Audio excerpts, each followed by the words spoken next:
Hey, it is Wednesday, May 13th, and you're on to the point. I want to welcome you guys to another great show. And as always, on Wednesdays, I'm joined by my remarkable co-host, Miss Jordan Elizabeth Gelber. I just like to give her a full name just because it's everywhere. Or you might know her. Good English today, Eric. It's know her by her social media handles. Jordy_Starbaby. She has like the coolest name, but I had to like change up our Instagram today so you could see her name because people are like, who the hell's Jordan Starbaby? Anyways, we have a great show for you. So I want to jump in to the news today because we have a full news day. I mean, woke up to full news. So let's hop right into this today for you. Just a few hours ago, President Trump's former campaign manager, Paul Manafort, who was serving his 7.5-year prison sentence for tax and bank fraud, small things, was released from prison today by his attorney. Shared this, that he was released from prison today due to the coronavirus. The coronavirus is letting people really, what prison is he in that's this rough? You know, these guys who go, they don't go to like tough prison. They don't go to, like office space prison. They go to they play tennis. Like, seriously? Really? To get out and go on home arrest for the rest of your sentence?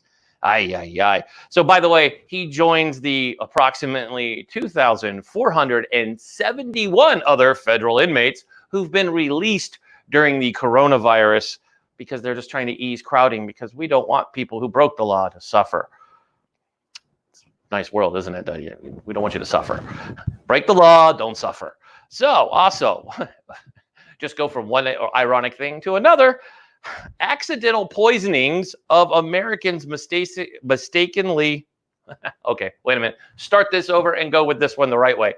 Accidental overdosing or accidental poisoning as a result of Americans mistakenly ingesting bleach or other household cleaners. I have to stop right now because the seriousness that we have to cover this as a story is crazy. Stop drinking poison. It's like the Tide Pod challenge, people. I have to read this crap. That means some idiots, more than one, did this. They've had a record number of idiots. That's what they are. I can't even call them people or fellow Americans. These are idiots. These idiots nearly doubled from 1 month to the next ingesting poison because they thought, because the president suggested it snarkily, of course, to suggest these chemicals to fight the coronavirus. I just can't with this story. I have to move on from it because it's so ridiculous. The fact that we have to talk about this stuff is crazy. So anyways, moving on to a somber subject. Let's talk about what is going on in Brunswick, Georgia. As we talked about last week, we had the footage and the arrest of the racist that killed Mr. Ahmaud Arbery in Brunswick, Georgia. Yesterday, the police released that he was killed by 2 shotgun blasts to the chest. Yeah, that seems like that might be premeditated if I was going to think it. But the people of Brunswick, Georgia want you to know that it's not a monstrous place that it might appear that they're being portrayed on TV. Again, people are worried about what they look like on TV. They're saying, hey, this is one, Georgia, yes, it is. This Brunswick, Georgia is one of the poorest cities in Georgia.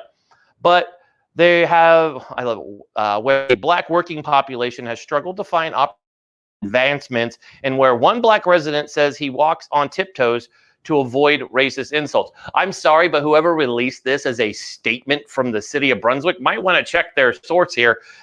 Yeah, we're not as bad and monstrous, but the resident that we interviewed said he walks on his tiptoes to avoid racist comments.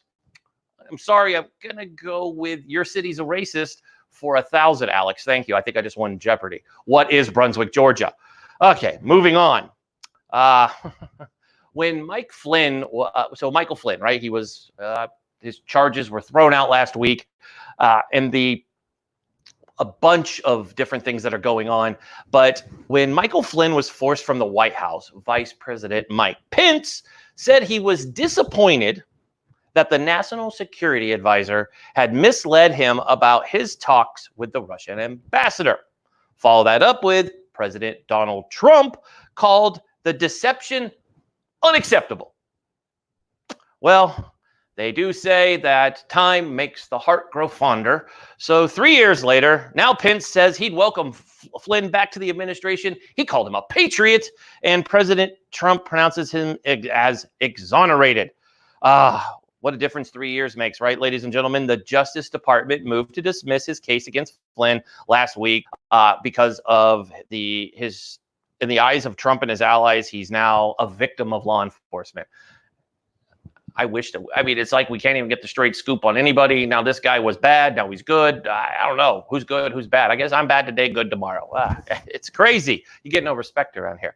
In other news, let's talk about a little bit about the election. Joe Biden, who would have to do more than select. They're saying that we were talking to Mo Vella the other day, and they're talking about needing him to pick a running mate. He said all along that he would like to choose a female VP to be his running mate. And we're all hoping that when we're coming to this, that we pick a better candidate than, say, somebody like Sarah Palin, Joe McCain did, or John McCain, not Joe McCain.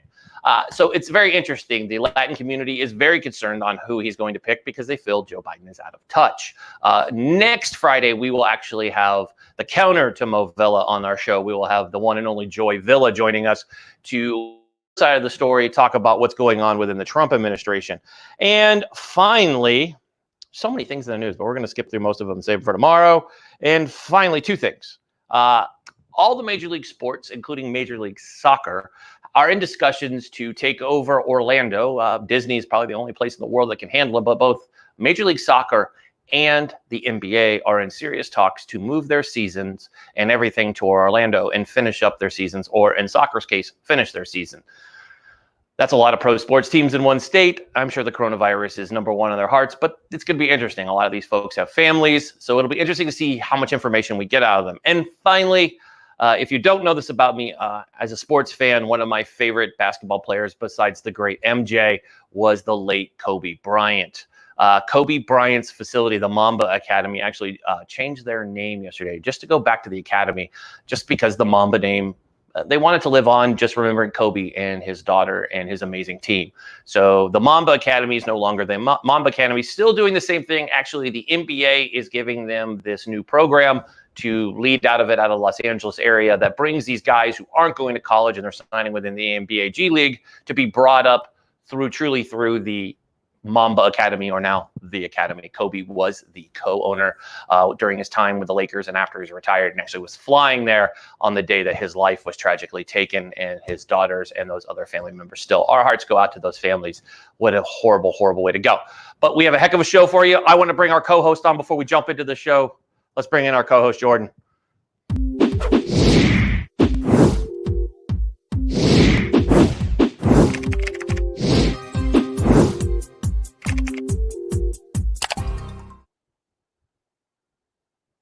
Hey, how are you? Hey, oh, living my best life. I'm so excited. I love watching the news. I feel so informed. I try to do, it's hard. The news changes so often. I mean, I'm envious of all these newsrooms who have people who do the news. I pride myself. I read 8 papers a day. Like, I wake up and I read the paper, because being on the West Coast, I work East Coast hours. A lot of my, athletes are back east, or they're still sleeping. A lot of my athletes are still up that early in the morning because they're all playing Twitch. I mean, these guys are Xbox fans. I mean, gotta love them. That's all you do right now. That's the only thing you can do right now is play Twitch. They need to go back to work. Or they have kids. We're going to have Jeff Attila on, the goalkeeper for the Portland Timbers. And, he had a wee one during the quarantine, and his book is just taken off. He was everywhere. He was on Interrupted last night reading his book. He's been reading books to everybody lately. The guy's like reading books online. So it'll be interesting. But anyways, it's good to have you on, and we have a heck of a show for everybody. So are you ready to get to the point? I'm ready to get to the point. I love getting to the point. Let's get to the point.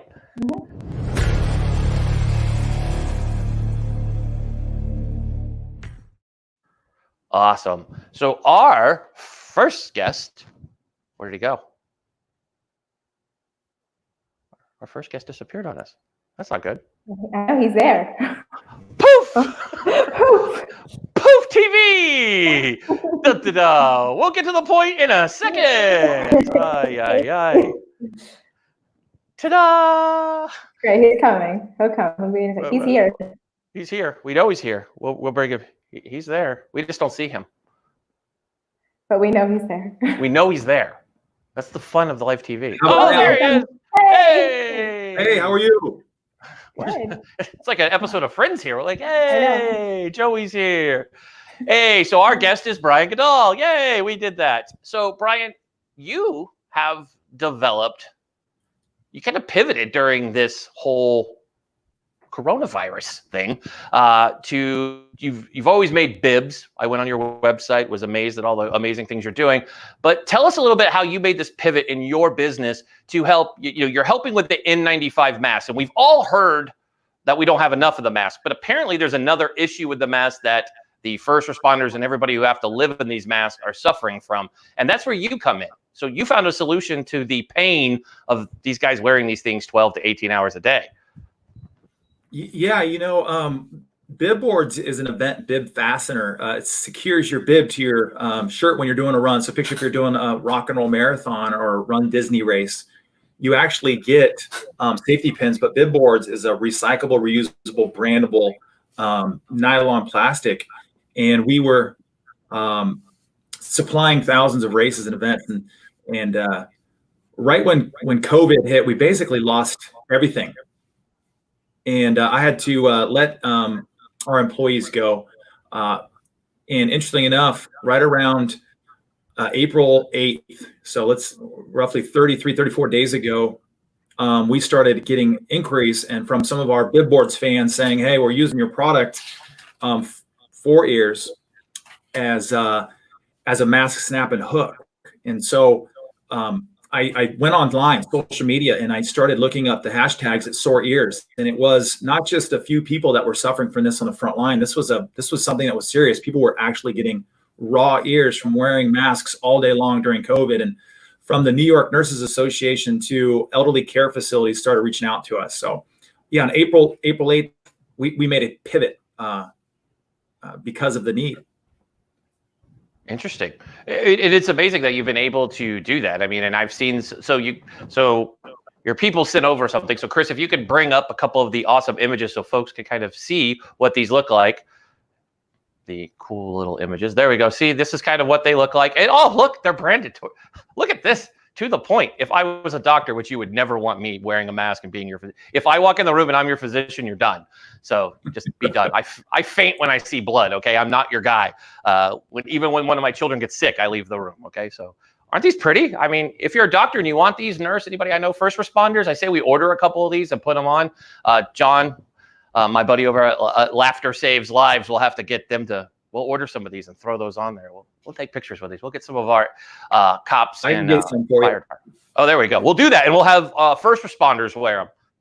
Laughter Saves Lives, so we'll take care of you there. But so let's jump into this. I mean, you're an amazing entrepreneur, but one of the things we've been talking to a lot of people about is how, as small business owners, right? We hear so much with the small business loans that have gone out, and of course the big guys are jumping in line, and a lot of small business owners aren't doing it, but what would you say the advice or how small business owners can weather the storm during the pandemic like this? Obviously, you made a pivot, but what advice are you giving to small business owners so they can lead the way? Some of them are finally kind of getting their kickstart. Some of them did get the loan, so they're able to really start business up again and not be in this shelter-in-place kind of state. So what's your advice? What we did immediately was we filled out all the information we could immediately, right from day one. My business partner and co-inventor of bib boards is Rob Greenspoon. So Rob was literally standing in virtual line applying for all these loans and grants and the PPP that Trump spoke about. And we were one of the first to get it, fortunately. And I would say, advice, think about, get in there. There's so many tools that you can go online and videos that people are sharing how to do it, and just do that first. And then secondly, just think of as an inventor, I'm always thinking outside the box. What can I do to pivot? As much as I'd like to take credit for the pivot of 4 years, it was an online doctor who was using it already, but immediately I looked into it further to see if this is a real need. And I would say think outside the box, take your application, what it is, and address it to immediate need that people want. And with the tools on social, like hashtags, you can actually see, are people talking about this? And just do a little research, because the pivot has been amazing. We had to hire everybody back from Amazon. So out there right now, they're printing orders for, so many organizations that, have been affected by this, like Spirit Airlines or Wingstop, Amazon warehouse. So you can pivot. Yeah. So that's a great question that I want to ask you. You kind of jumped into part of it, so that's great. So you had to go through that unfortunate spot when this first started to furlough everybody, and now you brought them all back. So let me ask you, people need to be nice to their employees, and you're seeing so many reports of these CEOs and founders of companies that they let people go, and they're just like, I don't really have too many words. My Marinko vocabulary always wants to use foul language, but I'll behave myself for TV. But they really treated their people like jerks, right? They're just the epitome of evil. We've seen some gigantic influencers who lean on Lambos and lay on airplane wings. They cut all of their employees and basically threaten, if you say anything bad about us, we're going to like sue you. So, I mean, why is it important for employers to be nice to their employees? I mean, other than a bad PR rep for sure, but what is the most important? I mean, what advice do you give to owners about, okay, you're bringing your people back. You do need to treat them with kid gloves. I mean, kind of both situations were uncontrollable. Sometimes you have to furlough people. That's a good question, Eric. And I'd answer it like this: is we had to get people back from Amazon. I mean, this is Jeff Bezos who has a machine that runs. And, my team here, Jasmine and Alma and Annie and the rest of them here, when I said, hey, come back, we're actually not a bib fastener right now. We're going to be 4 years mass snaps. They left and they came back immediately. I think one thing is people work with me, not for me. And I don't micromanage. I let them do what they need to do. I think they have they're adults and I let them do what they need to get done. So I don't think you need to be a harsh owner or CEO or whatnot. I think you work with people. People don't need to necessarily work for you. So I was encouraged the fact that when I said we're now 4 years and I pivoted in 48 hours and tilted this up, they were back that week. And I think they like me. I guess they do. You don't see any bad reports. You're not on Glassdoor being trashed, so that's a good thing, right? You always want to look good on Glassdoor. Right now, there's people like, what is this Glassdoor thing he's talking about? Trust me, Glassdoor will give you hours of entertainment. Anywhere you've ever interviewed, any place you ever thought you had a bad job, go to Glassdoor. They'll either say you're right or you're wrong. I have to check that out. You should. It's great. It's very entertaining. You're clear, but I know of other businesses that even I've worked for. I've gone back and I was like, that guy was a real jerk to work for. Funny, I wasn't alone with people saying that. They're like, leadership was awful. You're like, oh yeah. Some companies even go and change it. Anyways, that's not what I want you to hear for. I want to talk about one other thing.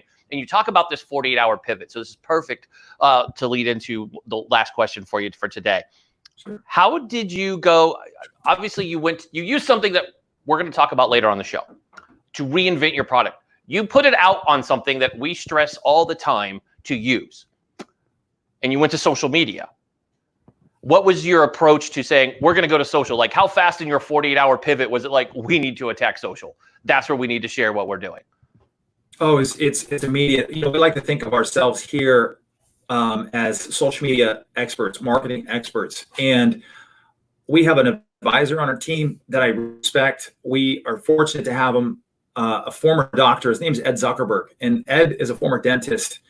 And when we were doing our bib fasteners, we were all over social media. Some of our videos were getting 2 to 5 million views. And then when this happened, on April 8th, we tilted it up and said, okay, we're gonna spend a simple $100 in social media, and created some videos. And after we had, I don't know, maybe like 1,400 shares. So doctor sharing with nurse sharing with other frontliners. It encouraged us to do more. And it went from 100 test to the views, to the clicks, to the orders, and then it just compounded. And let's just say the orders are coming in, and we got to keep up. Well, Brian, this is awesome. I've loved talking to you. Your story when it reached my desk was so inspiring. It's great to see business owners making a pivot and help. Talking about giving it to the frontline warriors. As a veteran myself, it's been great to see these other business owners out here going, you know what? We need to help. We need to solve a problem, because these folks are out there living in these masks, seeing the worst of the worst.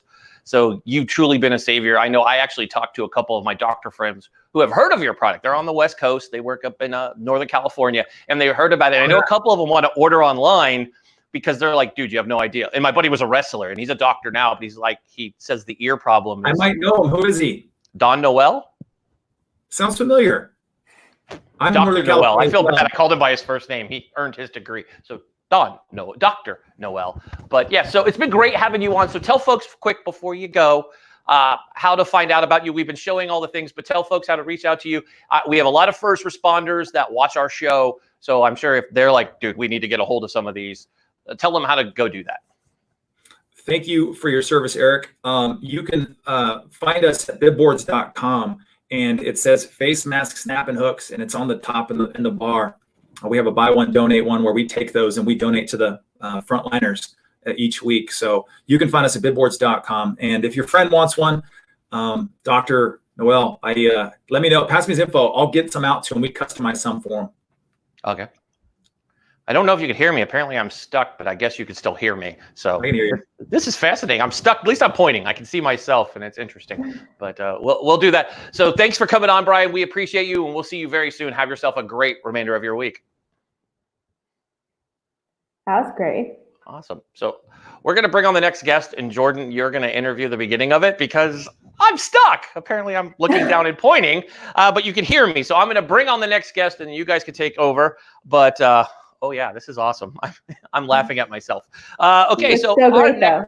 it's great. At least I'm not making a really bad face. So we'll go with that. So our next guest, I'm really excited to have our next guest on. If you are in the tri-state area, if you're a Jets fan or a Rutgers fan and you attend home games, you've definitely heard our next guest. If you've been stuck in traffic, you've also heard this guest, our next guest. So our next guest is the nation's leading multimedia communication and transportation expert. He is the voice of the Daily Commuter, and you can hear him on New York's 103.5 KTU, 77 WABC, and Nash FM. He's also the stadium voice for the New York Jets and Rutgers football.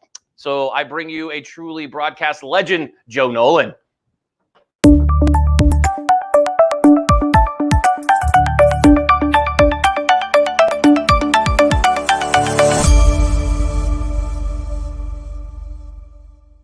Sort of. There you go. I'm back. Hi, Joe. How are you? We're back. It's just going to be me right now. We're going to hang out till we get everything. No, that's fine. No, I got some sort of video and it was telling me not to do anything. So anyway, how are you, Jordan? What's up? Oh, we're good. How are you? I love your display behind you. Oh yeah, this is my little home studio that I have. That I actually have been become very accustomed to over the last 9 weeks. This is where I've been doing the traffic on New York's Country and ABC, and also on KTU for the last now 9 weeks. So it's been not leaving. My wife won't let me leave the house. So I don't think any of us actually can leave the house, but I believe all of us are going to have unique home studios by the time this is over. We'll have a whole really decked out studio. Well, what you can't see on this side, it's actually a three microphone talk studio. So it's really pretty cool, but I can't move the camera because it won't work. But yeah, behind me, that's last year the Bud Light people put out cans for every NFL team. So I have those, and then some tchotchkes and kids from when my kids were in high school. Yeah, and then when my kids were in high school, when they went to the playoffs, they gave out those flags and stuff. So anyway, I'm a New Yorker. I'm a huge fan of tchotchkes, so you had me at tchotchke. But yeah, you're such a huge, important voice for all of us in New York. I mean, I'm not in the city, I actually escape right now, but how has the transition for you been right now doing the news from home? We've been able to, the people at Total Traffic have been very good at getting the information to us. I mean, I sit here and I have all the same resources that I normally would have in the traffic center in Rutherford. I have the ability to talk to my producer every single day. I have the ability to see all the cameras that I normally would see that are out there. The information comes in the same as it would if I was sitting in the studio. In fact, to be honest with you, it might even be a little better because I think everybody's more tuned to what's going on and paying more attention because you have to, Definitely. I mean, the thing today is that we're all glued to our screens. I think it's important to have people like you that we can trust. Do you feel like you can have a more direct message to your viewers and the people you communicate to? You're breaking up a little bit, but I get out. I mean, the actual people at the other end, we don't direct message very much, but I mean, we use what's that Microsoft thing? Team. That's what we use, and we're all on that all morning long. So every traffic reporter in New York, well, the ones that are worth anything, are all on that one thing, and we're all talk to each other. So I mean, it's been pretty seamless, to be honest with you. It's been really actually done very, very well. There you are. Hey, I'm back. I'm just doing the Friends thing today. We're just going straight, Joey from Friends. Hey, everybody's hey. How you doing? Hey, how you doing? Joe, you look it is like an this, honor. by the way. This is the way it looked if you were curious. So is this? I like that. When you were stuck. I'm glad I wasn't making another face. I have good faces, and trust me, I screenshot people on Zoom calls all the time when they get stuck, and they're like, yeah. It's always fun to catch people in bad faces. So, Joe, it's great. Thanks for coming on the show. No problem, man. No problem. So I'm gonna go to sports. Okay. Traffic. Yeah, we'll go back to traffic. But you are the voice. You are the in-stadium guy for an NFL team, the New York Jets. Yep. And the Rutgers football. Yep. What's it like thinking as obviously football season? It is kind of around the corner. It's May. I'm not going to say it's around the corner yet because they haven't gone to training camp yet. So. Mm-hmm. It's not around the corner. What's your thoughts as we shut down everything in sports and you're like, am I going to have a season? And I mean, have they said anything to you about, hey, you're going to be a PA announcer for the players? That's, I haven't heard anything from anybody. And nor would I expect to be honest with you. I mean, when they decide what they're going to do, they certainly they don't ask me, they tell me, so I just show up and I do what I do. But you know what? I think we all need sports. We all need it to come back. And whatever, they say what they're going to do with baseball. I think it would be kind of cool for 1 year of baseball if the Yankees played the Phillies 12 times and the Mets 12 times and the Red Sox. I think it would be really kind of cool for 1 year to have that. But we'll see what an 81 games. I don't like that so much, but hey, what are you going to do? Hey, listen, my guys, my real team, the team that I follow and the team that I'm a big fan of, you see behind me, the New Jersey Devils, the first Stanley Cup they won was in a strike shortened season. So I don't mind short seasons. What I do mind though, is that if, it changes the dynamics of the game. They're talking about maybe not having a designated hitter in the National League. I think that would be a big disadvantage for those teams. But, we'll see what happens. We need sports. Sports is what we do. I mean, this country, that's what we do, whether it's soccer or lacrosse or football or baseball, whatever it is, it's what we do. It is crazy to think about. We've gone without sports so long, and we had the UFC this past weekend, and of course, this coming weekend we have Bristol with NASCAR. They're going to be racing around. That's the only one I don't like. NASCAR? Bristol. No, Bristol. No, I love NASCAR. No, Bristol. I don't know. It's a short. I was like, wow, Joe's just telling us how he really feels. I don't like NASCAR. I'm like, no, I love NASCAR. I just don't like the short track. I don't like that track. I like the super speedways. I will not be watching this week in Bristol. It's going to be interesting because they've been doing on video games. I guess I have some friends that are diehard NASCAR fans, and I'm like, you're really excited about that? Because I work a lot with NBA guys, and I can tell you, watching them play NBA 2K was not fascinating to me at all. No. Or them playing horse outside their house, another failed thing that the NBA tried. I mean, I'll give it to them. They've tried. I mean, they've never been in this boat before. Right. But you're right when it comes to baseball. The one thing I'm looking for as a diehard Yankee fan is watching. I'm hearing that the realignment will have the Dodgers and Astros playing each other 12 times. Wow. I'm telling you, I am a fan of. They should make that pay-per-view because people all show up. It'll be like watching WrestleMania. Shut up, Scott Stanford. But it'll be just. It will be right. Stanford. You know what? I got to tell you, I have tickets. I actually bought tickets, which I'm sure they're not going to be any good anymore. But for the Yankees and the Astros at the end of the season, I think it was September 28th or 27th or something like that. I just wanted to see it because I just thought it would be an awful lot of fun to see them. See how many times the Astros get hit. But it'll be interesting to see what happens with the Dodgers and the Astros. That is for sure. Oh, absolutely. So let's go back to traffic. Yes. I've heard from a number of people that the city's starting to get bustling again, and traffic is starting. So what was it like? You've been doing this for a long time. So watching traffic come to nearly go away, right? Like right after this happened. My brother lives in Soho, and he took some pictures, and our co-host on Fridays, Pavlina, has taken some photos. Number one, I've never seen New York without cars on the road. It's very weird to see Midtown empty. I mean, even missing the Elmos and the dirty characters that are roaming around. The filthy Cookie Monster. The filthy Cookie Monster. Like, I wouldn't want a hug from you even if I didn't have to pay you. But just stay away from me. But I mean, how do you see this happening with everyone starting to? Friday is the day that we've heard Governor Cuomo talk about where they're, phase one and people can start doing things. I mean, what's it going to be like with all that traffic coming back? I mean, do you think it's all going to happen at once or slowly? I think it's going to be slowly, but I also think it'll just be like it used to be. I don't think it's going to be that much of a difference. But I do think, though, over the last 6 weeks or so, the volume has been down. There's no doubt about that. The volume has definitely been down. But I do report probably about every 3 minutes in the morning between 5:30 and 9 o'clock. And then it dies down a little bit. And then during the middle of the day, I'm on WABC every half hour. And you know what? Not one of those reports, and I'm not making this up, not one of those reports did not have three or four things to say that were out there, whether they were accidents or delays or whatever, not, finding construction and going and looking for things to say. I mean, actual stuff that was going on that people needed to know about. And the other thing too is I think we were even more important than we usually are, all the traffic reporters. And it's very simple because all those people, most of the people at least that were out there, were important. There were people that needed to get to work, people going to hospitals, police, fire, people are going to work at supermarkets, people going to work at the Home Depot, people that you need.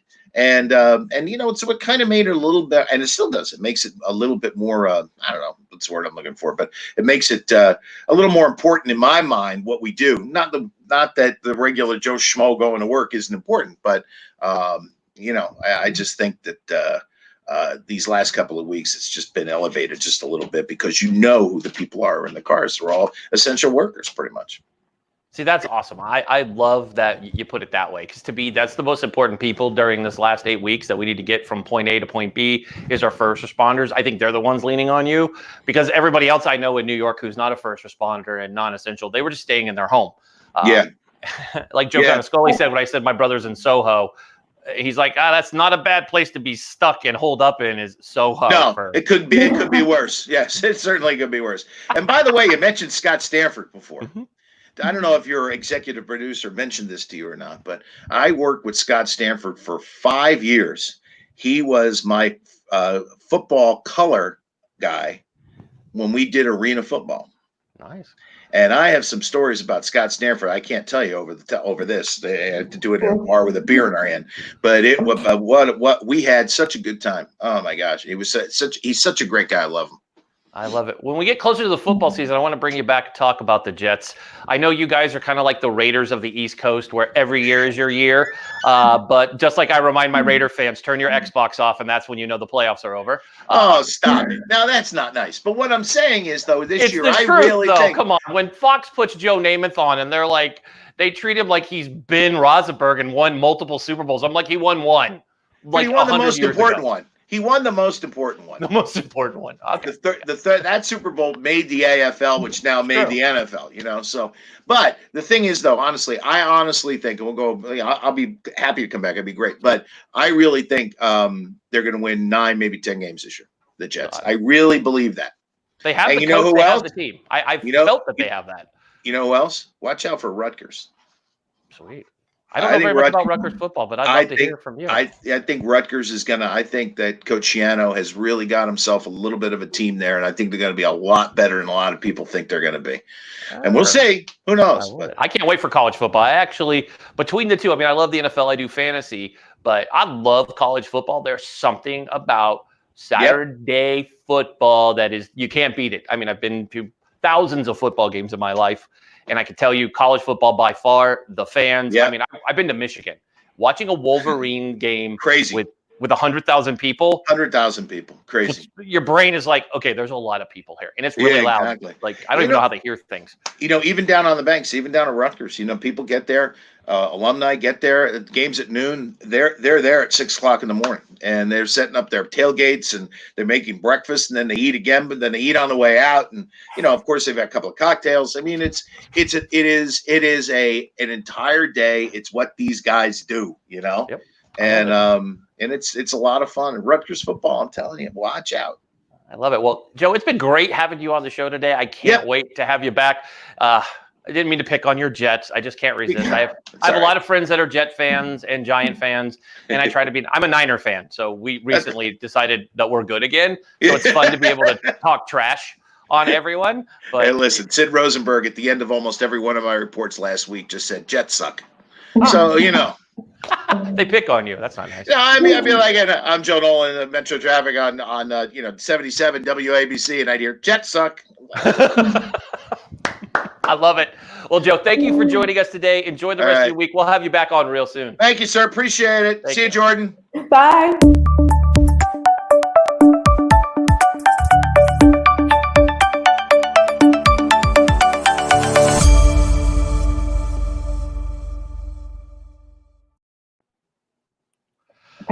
We're back. Look, I'm not frozen, and your audio's not like. We're all doing good. So we're gonna bring on our.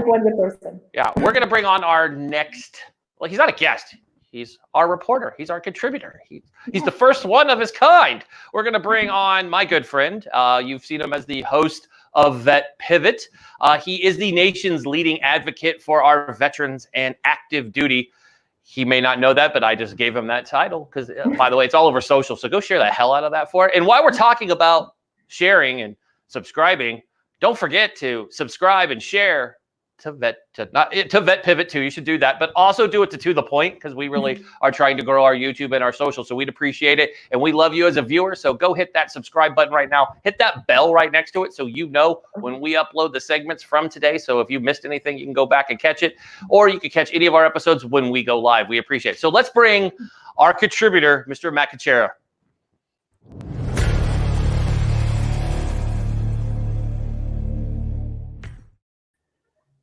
What's up, Matt? Hey, what's going on, Jordan? Eric, how's it going? Great intro, by the way. I'm gonna have to figure out a way to widen my doorways after that intro, or to make room for my hair because I haven't been able to get a haircut in weeks. So one way or the other. What's going on, Eric? Another day in paradise, bud. So I mean, we're trying to get out of stage 1 or phase 1 or whatever the bleep they're calling it nowadays here on the West Coast. I was all excited hearing that phase 1 here in the state of Oregon, where we currently reside, our county and 3 other counties are the ones that didn't apply to start opening things up on Friday. Oh, that's so good. It was a tragedy. I heard the moans from my house. One was my wife, who desperately wants to get her nails and her hair done. And the other was my 15-year-old daughter, who made the same sound from her room. And then I actually made the same sound. I really miss my barber. Shout out Barber Jeff. This has been a tragedy. Like, Lucy cuts hair really good. She's got 19 years of experience of cutting hair. But there's something about going to the barber, though. Like, Eric, no, I agree. But man, some of us are in way worse shape.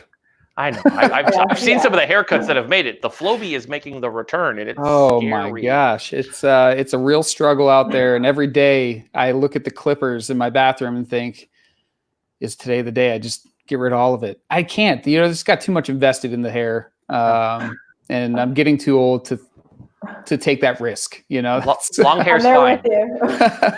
just go with Rudy Reyes. He's a beautiful man with long hair. You'll be fine. It's flowing locks. Do what I did. I just dyed my hair pink. Just dye your hair pink. That's what I'll do. I'll dye it pink and strive to be half the man that Rudy is, and I think that I'll be in good shape. So. Yeah. So, Matt, this is a big week for you, besides coming on our show, which you do every week. So you've been doing Vet Pivot now since several months, almost a year. September. Yeah, we're approaching a year. So I heard the end of this week you hit a significant milestone on your show, and you're doing a big episode. That's right. For those of you that have been following Vet Pivot, normally I release a weekend edition of the show on Thursday mornings, but I'm going to furlough that. I'm going to push that off until Friday, because Friday night I'm celebrating with some friends the 50th episode of Vet Pivot, and we're going to do that as a live stream on Facebook and YouTube, which should be a really good time. You can just go to the Vet Pivot channel or go to Vet Pivot on Facebook, and you'll see the live stream there. You can get the update for that as well by clicking subscribe, and it'll pop up. It's going to be good. We're going to have folks like Eric Mitchell and I don't know why you have that guy on. I don't know either. Rich Cardona will be on. We'll also have Rudy Reyes. as well, and TMR, the Marine rapper, who's been on your show. So it's a pretty. We'll have Bo Higgins. Speaking of Bo Higgins, he's the Air Force. I'm sorry, the Amazon Marine Corps guy. I'm Air Force, so he's the Amazon director for military hiring, talent acquisition, all that stuff. And that's kind of what I wanted to talk about on today's show when it comes to military hiring, if that's okay. Yeah, I'd love to. I was just going to lead in with that. Just funny thing, Rich Cordona is on our show tomorrow as part of our Veterans Edition that we do every Thursday. Small world. I love it. But Matt, take that away. It's amazing. As we all know, in case you're out there and you don't know, Amazon, just like Salesforce and LinkedIn and these other companies, including Starbucks, have really made it a mission to help hire mil-spouse, veterans, and our transitioning military. So just in case you don't know the numbers, about 250,000 veterans will transition out the next 5 years. That's 250,000 like a year. That's a big, hefty chunk coming back. So that's why we talk about this, because that's a large number of people. Plus, if you're not a veteran, we're going to give you some good advice anyways to help you find a job, because these folks are all hiring. So Matt, take it away and let's talk about what Amazon's doing, because I've been reading on this and it's fascinating, and I'm glad that you dove into it. So run with it, my friend. I think it's well said, by the way. There's an influx or a pipeline of military talent that's joining the civilian workforce each year. And we need large companies like your Amazons to go and create requisitions to fill some of the voids, or to resource some of the investments that they have going on. So Amazon is trying to hire 40,000 open roles, which is a ton, right? But if you think of a company the size of Amazon, it doesn't seem like that many, to be honest with you. And veterans can certainly fill into some of those positions if it's from being on one of the delivery teams all the way up to their executive management and training programs. So they're doing these webinars for the month of May, and they have one tomorrow from 5 to 6 p.m. all Eastern time. They have Tuesday, May 19th and Thursday, May 28th. Bo Higgins, who's going to be on the Vet Pivot Live, is going to talk more about this on Friday night. So if you were looking for more information, you can find him there. You can also connect with him on LinkedIn. But Amazon is definitely putting their money where their mouth is when it comes to trying to influx their talent with veteran talent. It's cool. I haven't seen many companies that are doing the webinars in the time of COVID, and you don't have these hiring fairs. So it's really cool to see Amazon step up as a technology company and really step into the digital landscape when it comes to career events or hiring events. So good on them for creating these webinars and creating a platform for our veterans and mil spouses to gain, good employment during tough times. Matt, I love hearing all these great resources you provided. Last week, you blew my mind. I told all my veteran friends. I think, it's so important about webinars, right? These webinars and other digital events. What other unique hiring solutions do you think are going to be forecasted in the future right now for veterans? So one of the people that I'm a huge fan of is Kevin O'Brien. Works for a company called Veteran Recruiting. And he's kind of, when I think of Kevin, he's and what Veteran Recruiting is doing is they've kind of been doing this for a while. So they were already pre-positioned for social distancing way before it was even a thing, but they had these digital career fairs. And essentially what it is you can register for it and then go to this digital career fair, and you'll have different booths for different companies, whether some of the companies that he's worked with, like CVS, he's worked with TD Bank, he's worked with Walgreens, he's worked with Comcast, Verizon, you name it. And there's a whole bunch of others, just some examples. You can go in there and you can actually talk with the talent acquisition folks for those companies digitally outside of a platform like a LinkedIn or something like that. This is literally face-to-face, so to speak, with someone who's in the talent acquisition who can be a champion for you internally for that company and kind of bypass some of those applicant tracking systems, or at least help you better prepare for applying for an open requisition within one of those companies. Awesome, Matt. That was some great insight. I mean, you always feed us full of some amazing stuff. A lot of do people my best, Eric. Yeah. I mean, Yeah, it's always me. But I mean, it's always good to hear this stuff and people realize what's going on in the veteran community. The biggest feedback that we hear on this show, especially from your segments, is a lot of people are like, crap, I didn't know that. And people know veterans.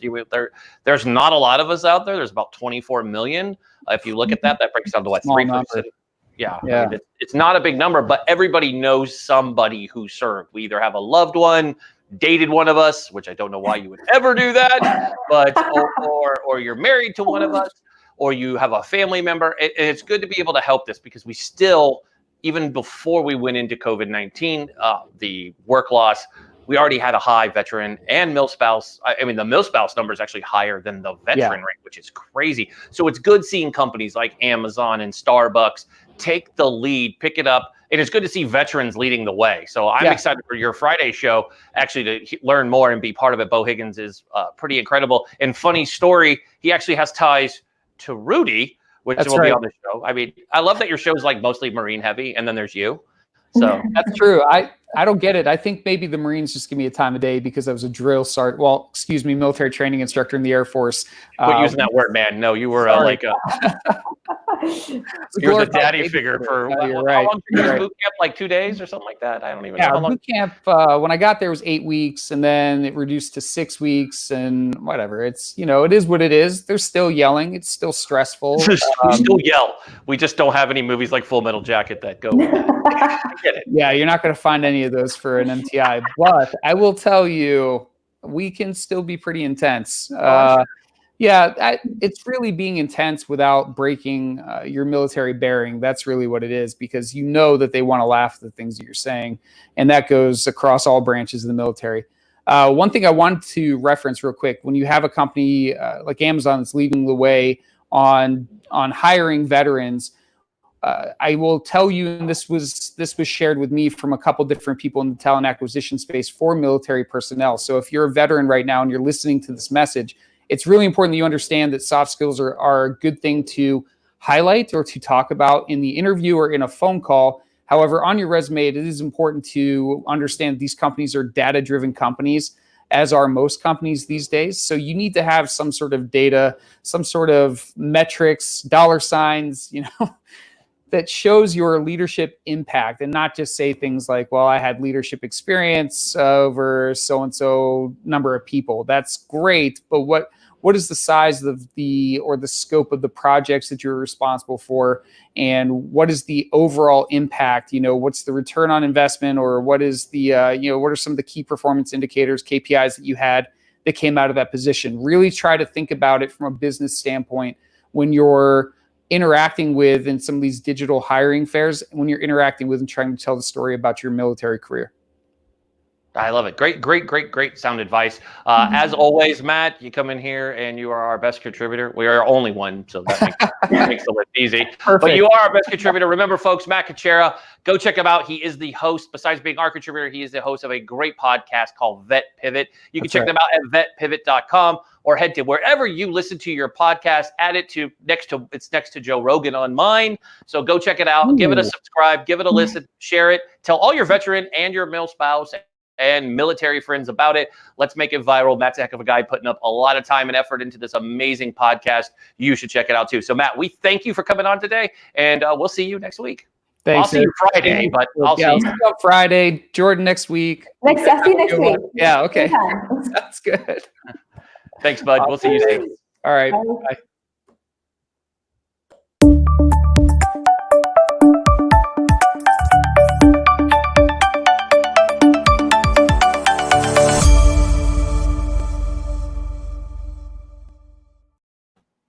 So coming up next. We only have 2 guests left and limited amount of time, so we're going to play this coming up next game. Doing so good.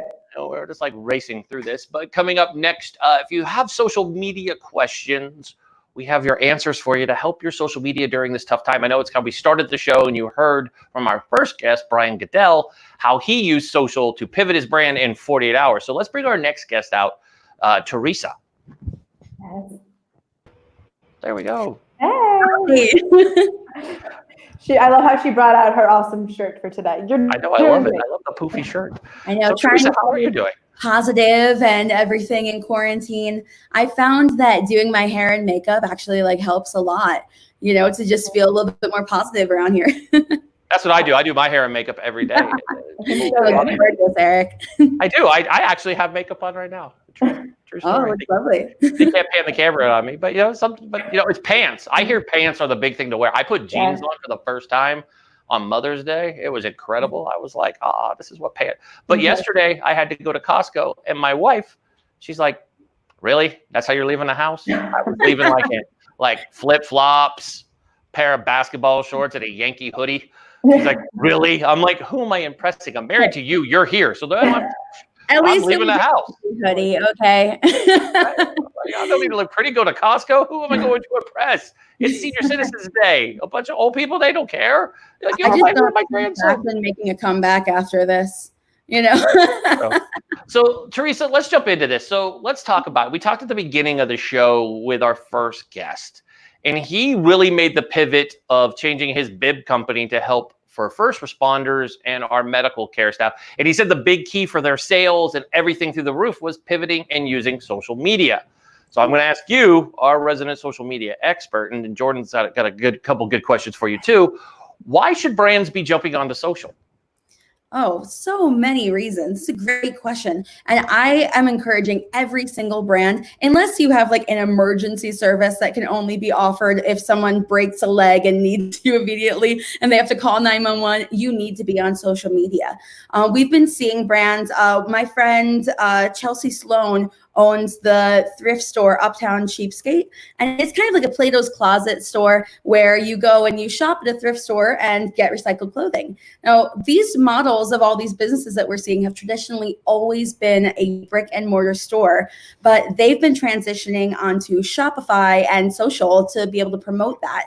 And so they've been using their 12,000 social followers to still stay in business, even though we're facing this time of economic hardship and a time where people cannot physically go shopping. So if you have any kind of product, now is the time that you need to be finding people to follow you and to buy from you on social, because it's more than just your small community wherever you live. It's the whole world that's out there and is available to come to you and take part in your brand and your business.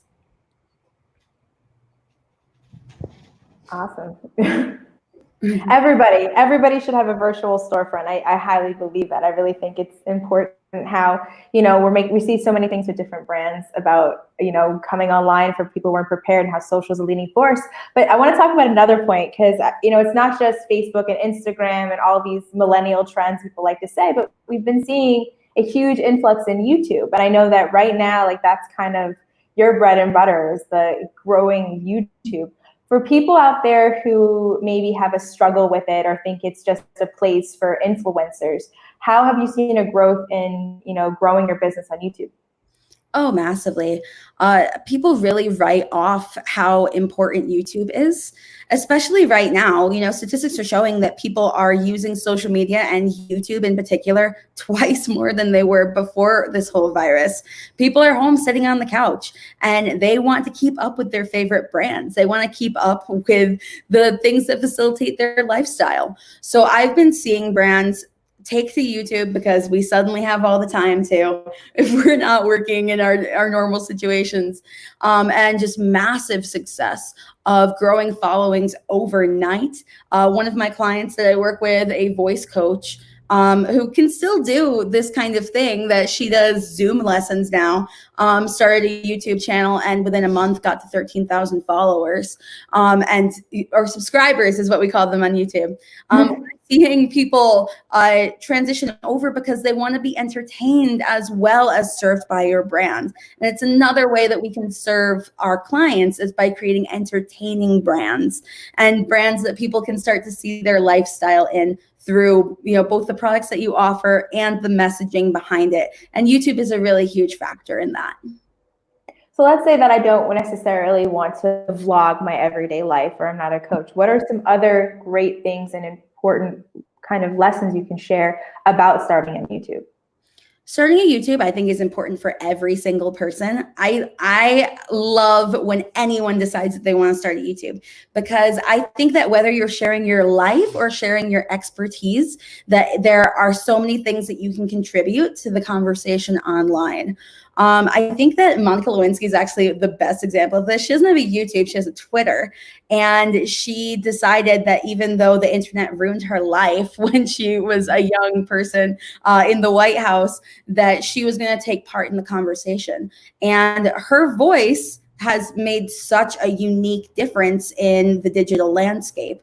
So a lot of people might say, well, I don't want to share my personal life. I don't want to share, my vlogging, my everyday, which not everyone does, and it's totally fine. But there's a lot of things that everyone could share. Their information, for one.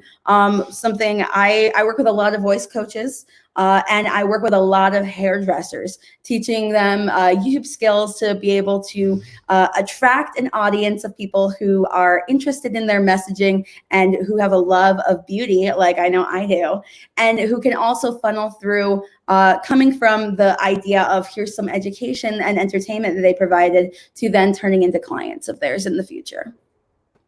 Well, I know I love, Eric. Hey, what's up, Eric? Hey, Eric's here. Eric's here. I'm glad that I know that the camera's coming on, because I could have been like, I constantly just sit like this even when I text. It's like, just always have the camera ready. Always camera ready. But no, so it's Teresa, you hit the nail on the head when you're talking about YouTube. I know when we started the show, we launched a YouTube, and it's been fun to watch it grow. There's amazing folks like you that are out there talking about YouTube. We had a great guest yesterday, Matthew Brian Brown, who was talking about, his experiences with it. His wasn't always the best. When YouTube took all of his subscribers away when his account got hacked last month, which was crazy. And I did some research on it yesterday after the show and found out some even bigger folks with the millions of subscribers had the same thing happen to them. And what a nightmare for folks to do. But you should be on YouTube. I find that YouTube actually gives better traffic. There's some great comments in here. If I look at, like, even on our show, I look at, we have a veteran, Patrick McDonald, on here who's always commenting, and he's always commenting through YouTube. And I really enjoy seeing his comments in YouTube, because I feel YouTube's the future, where Facebook is very controlled by algorithms. And I tell people, get on YouTube. It's not it's so hard. Well, stop judging yourself like Logan Paul. You're not Logan Paul. You don't wake up. Logan had to start somewhere. I'm good friends with Desiree Martinez, another big person, Rob Bablias, so many of these amazing YouTubers. And you have to start somewhere. You just have to get in front of the camera and get comfortable. And I think that's where a lot of people need to figure it out. But I want to thank you for coming on. We definitely need to have you back really soon to deep dive into some more social media. I really want to get into YouTube and have folks almost turn it into a Q&A so they can ask questions on how to, just get started. But before you go, tell folks how they can find you. So if they have questions now and they can't wait and they need your help, point them in the right direction. Yeah, well, the number one place to find me is always going to be my Instagram, Travel Teresa. I'm sure it's on all of the marketing for this. But if you hit me up on Instagram, that's the best way to find me. And if you are a hairdresser or someone in beauty who is trying to learn more about digital marketing or YouTube or even your Instagram, any kind of social media, find me on my Facebook group, The Stylist Social Marketing Academy. I love it. Thank you so much for joining us today, Teresa. We'll have you back real soon. Enjoy the rest of your week. Thank you. Bye.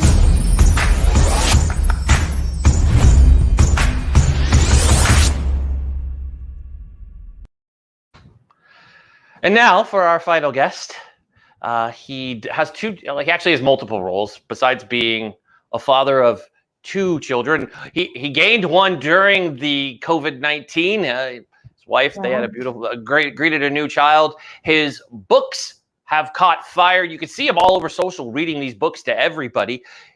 People laugh, why is he reading books? Are the athletes that dumb? I'm just like, no, he's reading the children, not to the athletes. So, Floyd Mayweather was like, what? Is people reading to me? No, Floyd, sit down. It's okay.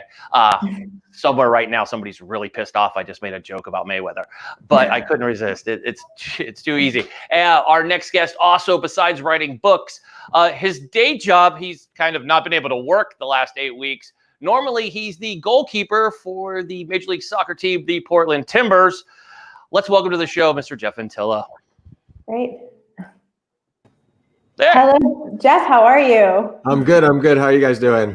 Good. Where are you? You're currently in Oregon, right? Yep. We're in Oregon. I'm in my garage. Eric was saying I have the 2 kids now, so it's really the only quiet place to do things like this. So I set up the garage the best that I could. But I'm enjoying your home studio. I'm enjoying everyone's unique home studios today. Everyone's got like the office. You have the office with all the great stuff behind you. I think it's so excellent that you're reading to people, first of all. I've been seeing such a trend in that all over the internet. Why do you think it's so important to do that right now? I think that it's a good way for people to help out parents, and it's a good way to try to engage kids in something a little bit different. You know, with my daughter, I'm trying to be the teacher. I'm trying to be the yoga instructor. I'm trying to take her outside and play with her outside. So when somebody else steps up and decides that they want to read stories to kids, and it's a different way to introduce reading or introduce something new, or, you know, just give parents even if it's a nice little 10-minute break where, you know, instead of watching Paw Patrol, they're learning a new book, or somebody else is just kind of helping out. And that's really what I've been trying to do. Of course, you know, I wrote the books, and it's a company that my family and I are very, very proud of. So it's been fun to share that with people. But at the same time, it's just a great way that we're able to help the families out there that are really needing it right now. Definitely. So Jeff, besides your amazing books, I want to talk about your books. What's it like? You just read last week to the Cubs, not the players, but their fan base. And you've read also to the Cleveland book, right? Which are 2 cities who have struggled for wins, right? When you think of Chicago, you think more of the Blackhawks and the Bulls than you think, or even the Bears. I think they have like a Super Bowl or 2. I know in '86 they won.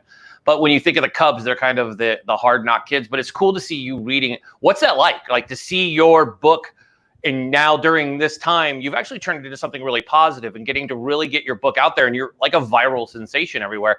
I see you everywhere on social. I mean, you're even in I've seen your book read in Spanish. So what's that like? It's been fun. You know, it's when we came up with the idea to write these stories that tell these historical moments, the Cleveland and especially the Cubs one, these are fan bases that weren't used to winning. So when they did win, it made the story very cool. And that's the whole purpose behind our company. It had to be told, is to retell these historical sports moments that fan bases will want to pass down through the generations, because I believe that, you know, the Cleveland fans and especially the Cubs fans, they're going to want to share this story of what those moments of winning really meant for their kids. And when we had the idea, it was something that I really believed would resonate with a lot of people. And we launched it in 2017. So it took a little bit to catch on. And, you know, these are very unique circumstances where there's no school and there's no sports. But I think now is a time where sharing these moments and parents reading to kids, and like I said, you know, having to be the teacher and all those different things, the books are just really resonating with people now. And I think, you know, from a business perspective, it's been a really good growing process for me, because, you know, these are connections that I made 3 years ago. And, you know, at the time I was a little bit frustrated that, you know, the things weren't really working the way that I thought they would. And, you know, it was a good learning lesson for me on keeping good relationships and, you know, just trying to treat people as nice as I can and really be genuine. And, you know, now during this time to see these things kind of coming together and being able to share my book on these different platforms and, you know, really reach the families and the people that would really enjoy them. It's just been a lot of fun, and it's been a good way to keep busy during this time outside of my kids, and a good distraction since, you know, I'm not able to be on the soccer field right now.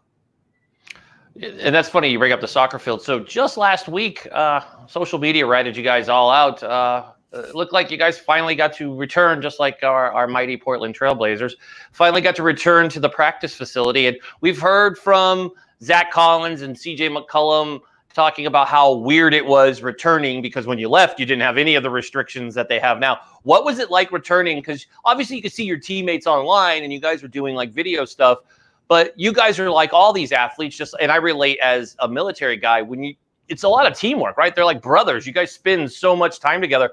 What was it like being in the same place, but you guys couldn't obviously be like normal around each other. I mean, you're the goalie, so they're like, you go over there and we'll just kick balls at you. But, what was it like being back? Was it like a reunion tour? Did it feel like the season just started over again?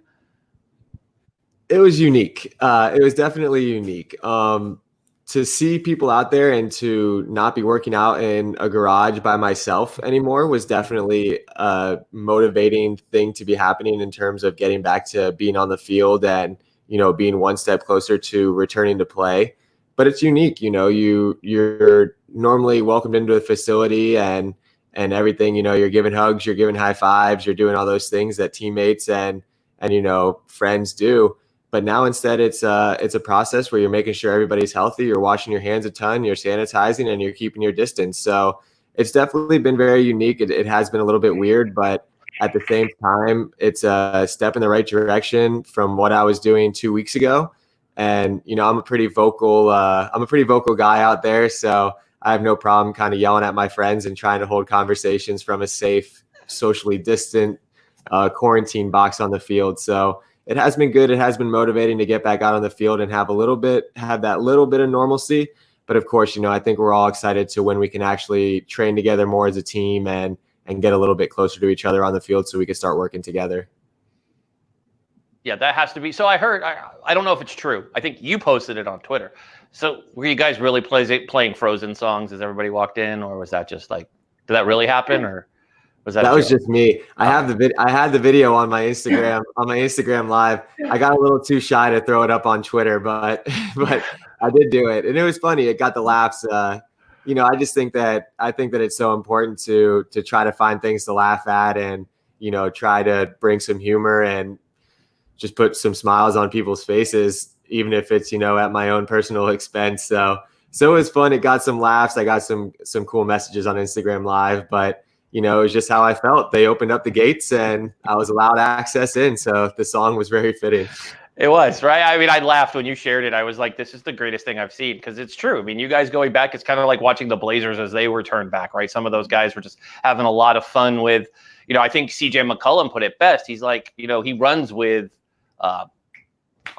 he runs with Melo because they're neighbors. And so they jog together. But he hasn't been able to be around Dame and everybody else. And you got to think about it, just like you guys, this is people you spend a lot of time with. For you guys even more, your season just started. So it's got to be weird where you're like, we train. You're recovering from your injury, and we're like days away, like a game away from making your return. And all of a sudden they're like, hey, the season's like suspended. Just we hit the pause button. We'll eventually get back to it. We're just going to pause you. So it's just, I had this actual conversation with a couple guys who were talking about Rodney Hood, who suffered his ACL injury in December. And like, that dude's like healing up too. Like everybody's returning. So, I mean, you're probably 100% now, would you say? Yeah, I'm back to full health. As you said, I was cleared the day that the season got suspended. So I was able to get one practice in, which was good. And it was a good motivator. But at the same time, I know that athletes are going through a lot, but the whole world's going through a lot. So I think it's important to just keep kind of everything into perspective. And at the end of the day, it's, everybody's going through something, and my own little story, it has an interesting twist to it, but everybody has a story right now that is pretty interesting and has a good story to tell about what they're going through. So I'm just trying to keep it positive, do the book readings because it's fun for me to share something that I worked really hard on and my family has worked really hard on, and, trying to make people laugh and do the best that I can at that too. So I think it's an important time for that, and I'm just doing my best to try to help that out. Oh, thanks, Jeff. I want to thank you for coming on. Your books are amazing. It's great to see you read out there. If you are looking to get more information, number one, we have Jeff's social all over the place. You can catch him on Twitter, Instagram. He's very entertaining if you're looking for entertainment. He'll show you all of his amazing ads that he's been in. Just the other day, you could see him right above Russ Wilson of the Seahawks, which was pretty cool to see. I got to tell you, I was like, it was actually my boy who walks into he's like, Dad, I think Jeff is in this ad. I swear it looks like him. He's 13. I'm like, holy crap, that's Jeff. That's Russ Wilson. That's pretty cool. All my Badger friends were like, they're not even Seahawk fans, but they all love Russ, right? They're like, that's cool. I didn't know Nike cared about soccer. I'm like, dude, you guys are mean. I'm like, how come he's not in his Timbers gear? I'm like, he's at home. What do you want him to do? Walk around in his keeper gear? Like I'm with the baby and the daughter. I'm cool. I'll wear my keeper gear. So I want to thank you for coming on the show. If folks want to learn more, they could go to your website. It Had to Be Told, and they can download the books, find out more about books. They're amazing. So go download them, read them, enjoy them, and tune in. Do you have any upcoming readings that you're doing? So I just did a really cool one with Uninterrupted, which was awesome, and that was a long time, a lot of work put into getting that done. So that was really cool for us. And then I've been trying to do them just randomly on my social media when people want to pop on, but nothing scheduled yet. But I'm sure these things keep popping up, so I'm sure there will be something here coming up soon. So if you just follow me on social media or follow ithadtobetold.com, we usually post when we're doing these readings and things. So if you want to come join, it'd be awesome. I love it. Well, I want to thank you for joining us, Jeff. So we'll see you real soon, bud. Enjoy the rest of your week. Have fun at practice. Hopefully you guys get back on the pitch real soon. I appreciate it. Thank you, guys. Thanks, bud. All right, thank you.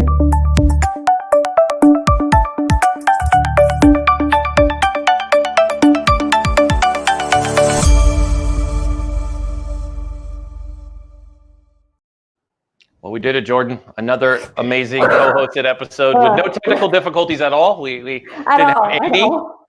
None at all, but we adapted, we overcame, we did it. Show was great. So I want to thank you for co-hosting again. I look forward to having you on the show again next Wednesday where we have amazing guests and hopefully less technical difficulties. But hey, that's why we're live streaming. So that's the fun part. We're getting up with times. We're keeping up with the times. We're doing so well. Exactly. So I want to thank you for coming on. And thanks. Quick reminder to everybody, if you're watching the show, please make sure you hit that subscribe button, hit the notification button so you can be told when we go live and you can catch the segments when we upload them in there. Every segment after the show is uploaded so you can catch each guest and find out which one you want or what you missed, and you can reach out to them. All their information will always be provided in any of the information we have. I want to ask you to share with your friends, and we want to thank you. So on behalf of the entire team, including my wonderful co-host, Miss Jordan Elizabeth Gelber, and our amazing executive producer, Butch Seltzer and Madison Mitchell, and the man pulling all the buttons and levers and anything that you can pull and push, doing everything, our man and Army veteran, producer Chris.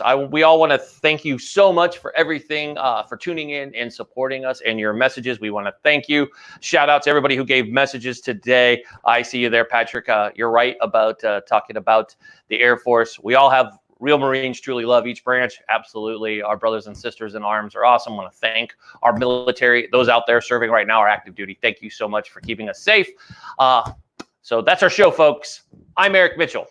Be safe, be strong, be smart, and God bless America.